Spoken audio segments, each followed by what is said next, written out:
Hello everybody and welcome back to Operation Logistics, where our coverage map mode isn't quite working according to plan.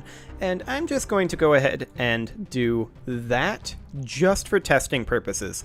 It will be magenta if it has no coverage. Well, not necessarily. It will be magenta if it has no coverage, or if it's adjacent and should have coverage, because we're testing to see if that's working or not. So let's come on in here and purchase ourselves this storefront and create a route. And we're just going to come over here and then down here. Actually, we'll go here. Okay. Now let's hop into coverage map mode and look at that. No magenta.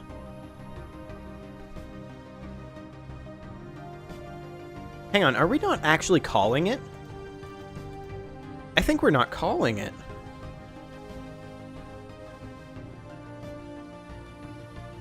Yeah, I think we're not. Let's go into the business and then go into the on-change map mode. Let's see, on-change map mode here. So yeah, we just populate the biomes. So if selected world hex, we do that. If hex manager dot selected subhex, no, lowercase h, hex manager dot selected subhex, then we can do hex manager dot building hex manager dot color. We made it private, didn't we? Let's see here. Sub hex manager public void color building hexes dot color building hexes. So we'll just call that in. So we could have refreshed it by changing our location and going back, but I want it to actually do this on change map mode, right? So we're also going to need to do this when we update something. So I don't know. We'll have to consider how we want to do that. But let's go ahead and do a dummy call here to hex manager dot color world hexes. Okay, so that obviously doesn't exist. So we'll go into the hex manager and we'll just create a quick function down at the bottom here. If I can get to the bottom. Public void color world hexes. And that's just not going to do anything at all right now. I just want there to be a function that we're actually calling. Okay, now that we're actually calling the method, let's make sure that we actually have it working. So we will create the route and we will head over here. This seems fine. Sure, whatever. It really doesn't matter. Coverage map mode. Hey, that's more like what I expected to see. Okay. So with that being the case, let's go back into the sub hex manager. Let's bring this back to see if this works. And let's bring this back to see if the color hex default multiplier works. So with that being the case, we should have a lot of things that are starting to click now. Oh my, only 2 pieces of land on this map? That's a little awkward. Well, we'll buy a factory here, and we will create a route. And we'll send this route here first, then over to here, then over to, say, here. Should be fine. And actually, I want them to hit here for additional coverage. Coverage map mode. Okay, so you can see here that the adjacency didn't work, but that the map mode actually did work. So that's good.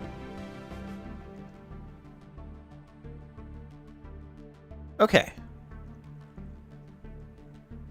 So then we're going to need to figure out a way to detect this on the upper levels, but we'll come back to that later. I do want to figure out why this isn't working here. So let's take a quick look at this. If hexmanager.selectedworldhex.biomehexes hexmanager.selectedsubhex hexindex.neighbors ik equals position. Well, we know position is calculating correctly because hexmanager roots.pathint3 contains the position. However,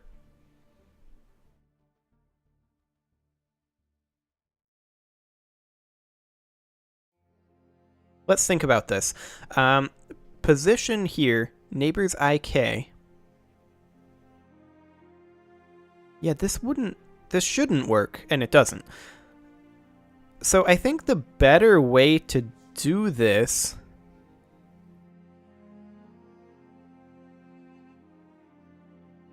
how do we want to do this? We're going to need to iterate through like every single one of these.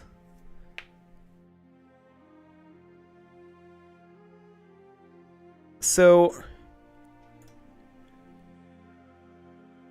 okay. If I think I figured out a better way to do this. If hexmanager.business.rootsj.pathint3.contains this position here. If I can get a parenthesis, there we go. If it contains this position, and we don't need two if calls. So if the neighboring position here is contained on the path, then I think we're good. Let's test that and see if that works. Theoretically, I think that should work. And then let's go ahead and buy land, confirm, route management, create route. We'll select this route and we'll just go up like this. Coverage map mode. Hey!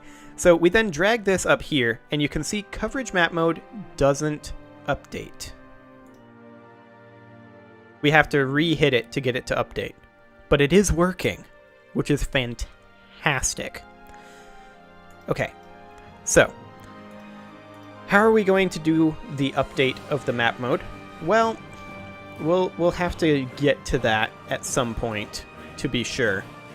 One thing I would like to do is we do have this randomize color 32 up here, right? So we can actually, down over here, we could like add a random color 32, potentially. I don't know, that would be a little difficult perhaps. And I think 0.25F is maybe a little too dark. Let's see what it looks like on 0.5F. And also, when we do the...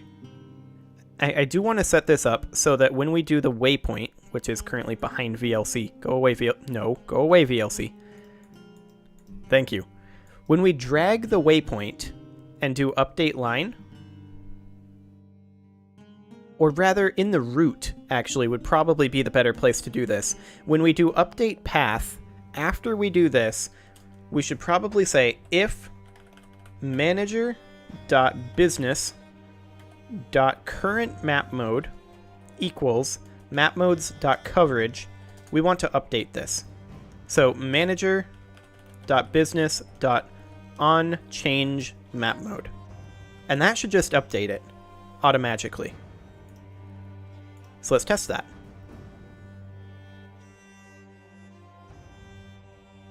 Okay, let's hop in here. Buy land. We'll purchase this hex.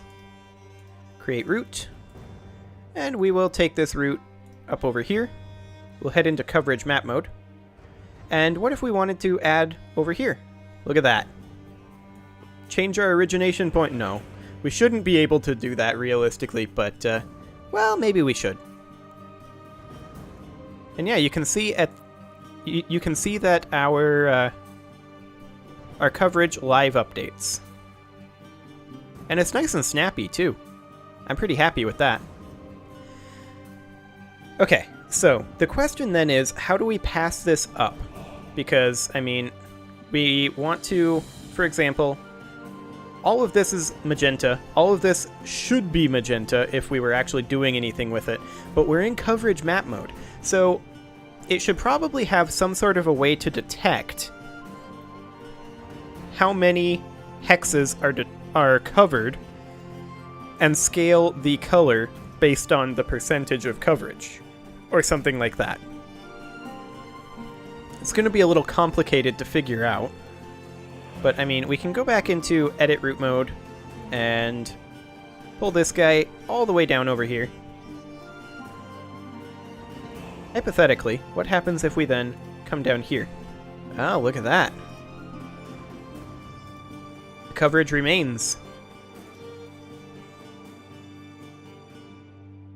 I like it. I like it a lot, actually.